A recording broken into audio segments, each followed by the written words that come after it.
రాష్ట్రంలోని సాగునీటి ప్రాజెక్టులపై సీఎం రేవంత్ రెడ్డి ప్రత్యేక దృష్టి సారించారు. తక్కువ ఖర్చుతో రైతులకు మేలు జరిగే విధంగా 6 ప్రాజెక్టులపై దృష్టి కేంద్రీకరించారు.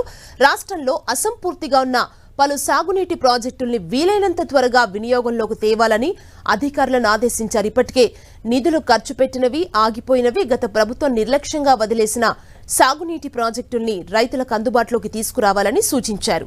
గోదావరి, కృష్ణా బేసిన్లో అర్ధాంతరంగా ఆగిపోయిన ప్రాజెక్టుల వివరాలను ఇరిగేషన్ ఇంజనీర్ల నుంచి అడిగి తెలుసుకున్నారు.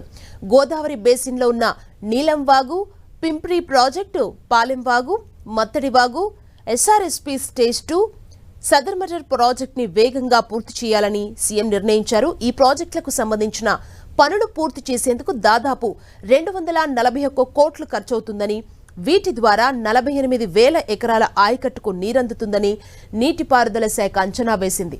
తక్కువ నిధులతో పూర్తయ్యే ప్రాజెక్టును వీలైనంత తొందరగా పూర్తి చేయాలని, మార్చి 2025 నాటికి 100% పనులు పూర్తవ్వాలని అధికారులకు తేల్చి చెప్పారు. ఇందుకోసం సమగ్ర ప్రణాళిక తయారు చేయాలని, రైతులకు సాగునీరు అందించాలంటే ఆయకట్టు భూములకు నీళ్లు పారించే డిస్ట్రిబ్యూటరీ వ్యవస్థలపై కూడా ప్రత్యేక దృష్టి పెట్టాలని సీఎం సూచించారు.